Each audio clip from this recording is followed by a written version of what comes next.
All right. Hello, everybody. KV Chief Meteorologist Hunter Williams here with you on this Thursday evening for our nightly extended update on the forecast here on KV Plus and YouTube Live and all of our streaming platforms. Hopefully everybody had a nice day. I've got actually several things I want to talk about tonight. Number one, our fire risk is ramping up again, unfortunately. We have yet another dry, breezy cold front coming in tomorrow. So both Friday and Saturday are now weather impact alert days due to this high fire risk. We'll talk about that. I got an update to our drought monitor today. That was not a good update. As you can imagine, we've got exceptional top-level drought, which is re-emerging over the hill country.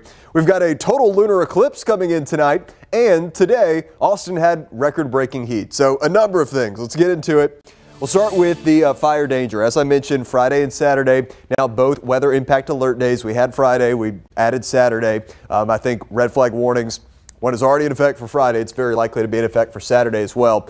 We still have that same formula, strong winds, low humidity. That is bringing us this very high to even extreme fire danger. Just continue what we've been doing. No outdoor burning, and continue to review your fire weather plan with your family. Again, it seems kind of silly when you're doing it, but hey, one day if you ever need it, I think you'll be glad that you went over it with everybody.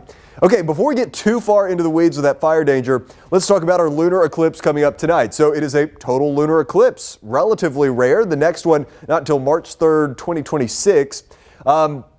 The timing, you're probably going to need to set an alarm for this. So the core of it, the most interesting part, is going to happen in this stretch. So partial eclipse begins just after midnight. If you just want to see the core of it, I would say set your alarm for this time, 1:26. That is when the total eclipse will begin. Maximum eclipse, 1:58. Total eclipse will end at 2:31. So to view this one, remember, we had the big solar eclipse back in the spring. That was amazing. This is different. You know, you don't need the glasses. Just look up at the moon, and what you're going to see is kind of a reddish, orangish hue because the Earth's shadow will be casting onto the moon, giving it that kind of hue.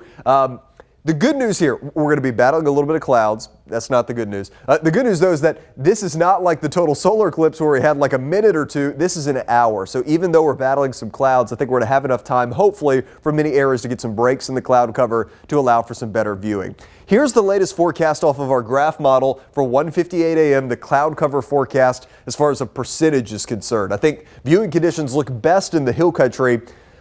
I know you're seeing like 0% here. Even in the hill country, there's probably going to be some thin high clouds like what we have moving in right now, but that shouldn't completely obscure the view. So should be in pretty good shape across the hill country.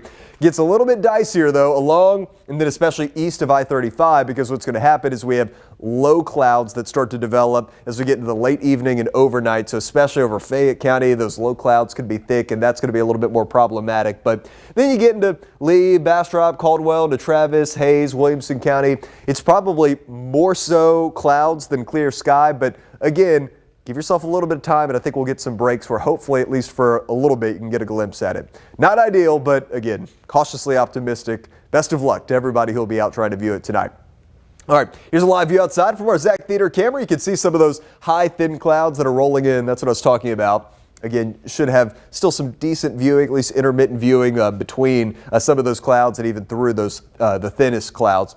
High temperatures today, record, Camp Mabry, 93 degrees. The prior record was 92. That was last set in 1971 and first set in 1918. The airport, also 92 degrees today, so we were about 20 degrees above average. Yesterday was our first 90-degree day of 2025.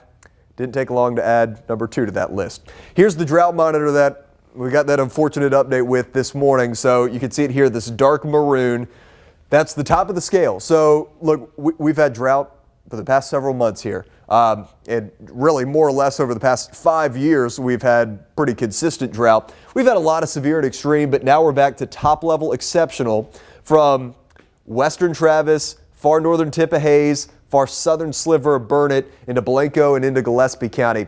This is the first time that we've had exceptional top-level drought in our KView area since October 24th of 2023. So it's been a while, and unfortunately, guys, based on what I have in the forecast, I really just don't like the look of this. You know, we're speaking kind of broadly, but I think over the next 1 to 2 weeks, I really don't have any meaningful rain in my forecast. So as we get into these spring months, these are months that we rely on for a lot of rain. So if we continue to come up short with just these mainly dry, breezy cold fronts, I think these drought conditions could continue to rapidly expand. So that is not good. And of course, how dry everything is, all the dry fuel, that plays into our fire threat.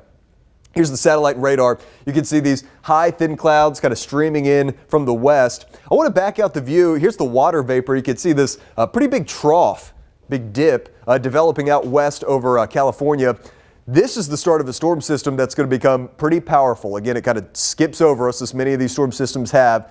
It's not really going to bring us a storm risk at all, but truthfully, hey, this is not really the storm you want to be involved in. Here's the Friday storm outlook. That is a moderate risk. Level 4 out of 5, that includes the St. Louis area. Then as we go into Saturday, look at that, another moderate risk here over Alabama, into Mississippi, into Louisiana. I think a couple days of big severe weather concerns, including potentially a few violent long track tornadoes, are going to be possible both Friday and Saturday. So we'll watch that on kind of the national picture. But again, for us, it's fire weather concerns that are kind of the big headline. Here's 2 a.m. You can see I showed you the percentages. Here's just kind of the straight up cloud map, looking pretty good across the hill country.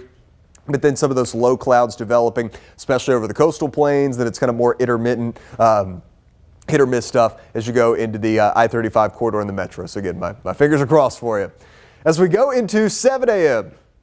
Low clouds, maybe even a little bit of patchy fog, especially along and east of I-35. Temperatures very mild in the 60s. As we go to the afternoon, that front comes in. It's another dry, breezy front, so it's just going to switch us to a warm west wind. High temperatures tomorrow, maybe not quite as warm as what we had today, but not that far off. A lot of upper 80s, low 90s are in the forecast. Then we keep going into the day on Saturday. Here's 10 o'clock. We'll keep going. Just kidding. We're not going to look at Saturday. I'll show you the winds on Saturday. Here's Friday first. So these wind speeds tomorrow, certainly breezy along and west of I-35, less so as you get into the coastal plains. But these aren't, crazy numbers. 25 to 35 in the metro and I-35 corridor. Gets a little bit steadier, 30 to 40 as you go into the hill country. I actually think Saturday is probably going to be the windier of the 2 days, though. Again, both are weather impact alert days. So Saturday, 30 to 35, 30 to 40. That's going to be pretty widespread across our area through just about all of the afternoon. So Friday and Saturday, both days are going to be breezy, especially on Saturday. For Friday, noon to 9 p.m., another red flag warning. This one, they've expanded over another row of counties. So all of our KVU counties, with the exception of Fayette County, have this elevated fire weather concern from noon to 9 p.m. on Friday. And then we have a fire weather watch, which is in effect this time all the way down to Fayette County for noon to 9 p.m. on Saturday. So you're probably noticing the pattern. They issued the watch and then they upgraded. It becomes the red flag warning. This is just about a slam dunk guarantee to be upgraded to a red flag warning for Saturday. The Texas A&M Forest Service is kind of outlining things like this.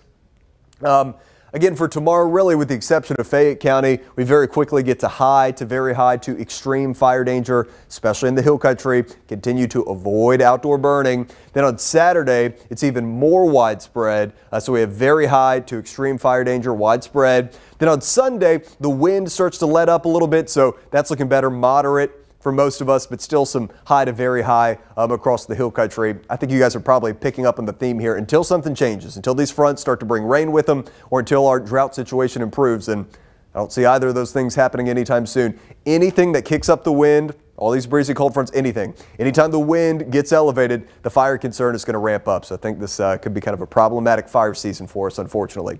Here's our allergy count today. A couple things flying around out there in the little breeze. So maple is high today. Alder also high. Pine is low. No cedar, thankfully. And mold is also high. So we've got a bunch of stuff flying around out there. Here's the 7-day forecast.